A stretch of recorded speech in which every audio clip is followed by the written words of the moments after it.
what does it mean? Matthew chapter 21, 43. Let's go on verse 43. It says, therefore say I unto you, the kingdom of God shall be taken away from you. Whoop, we need to stop here. What was that? Let's read that again.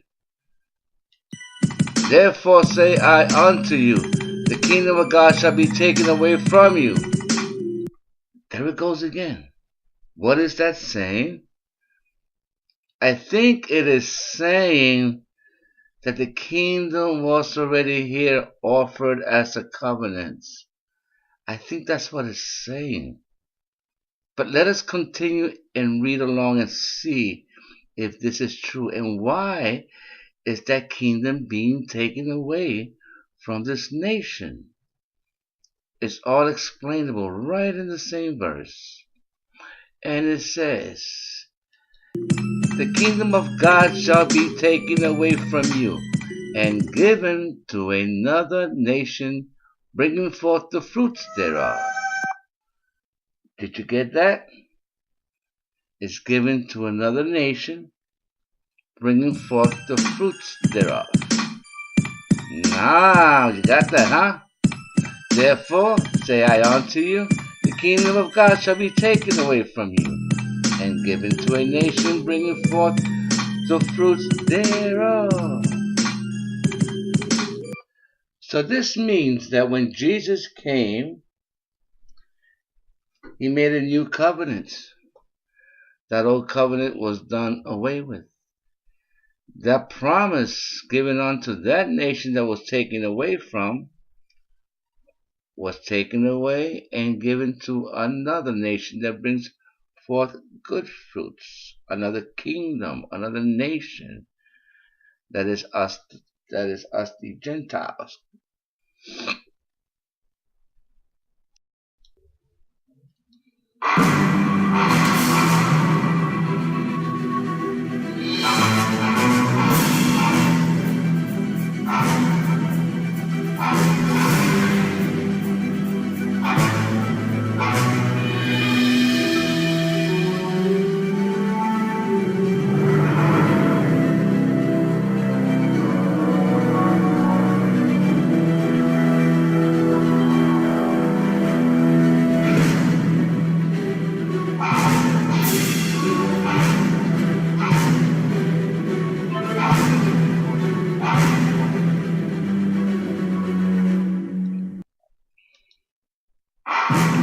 Matthew chapter 21 verse 44, and it says, and whosoever shall fall on the stone shall be broken.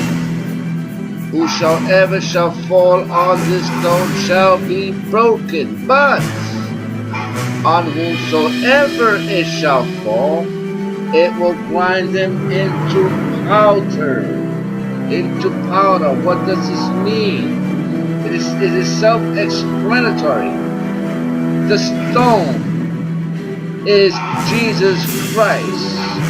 Whoever knocks against him will be broken, shall be broken. Did you get that?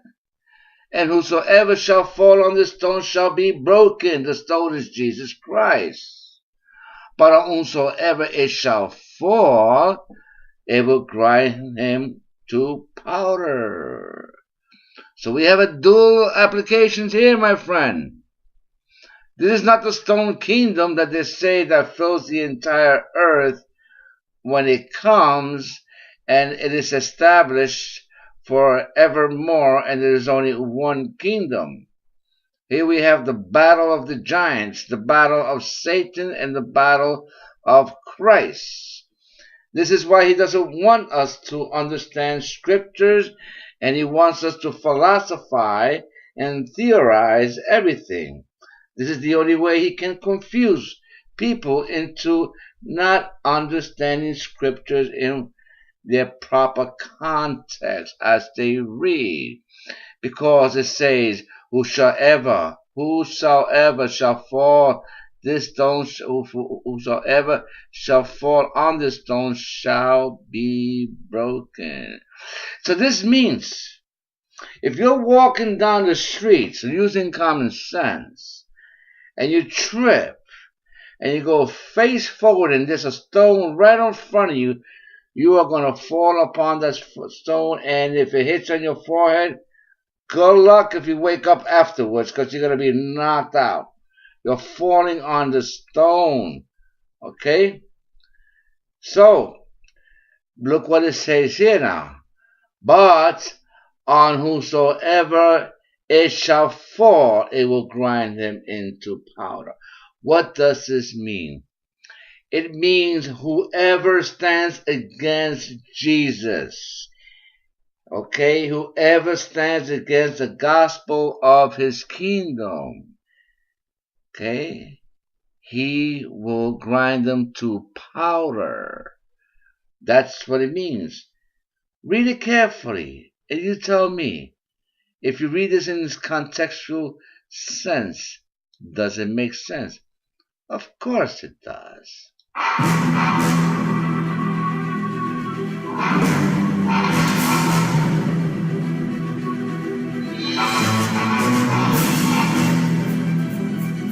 Oh, wait a minute. Did not Jesus say, upon this rock I build my church? So he is the rock of ages. This is why we need to be careful when we take parables and we take symbolisms and we mix them up all together, and we have great accidents when we read the Bible. We shouldn't do that. We should read as it says and take it for what it is, because the stone is the one rejected by the Pharisees and the Sadducees, and they fell upon that stone, but they tried to kick against it, and what happened? It grind them into powder.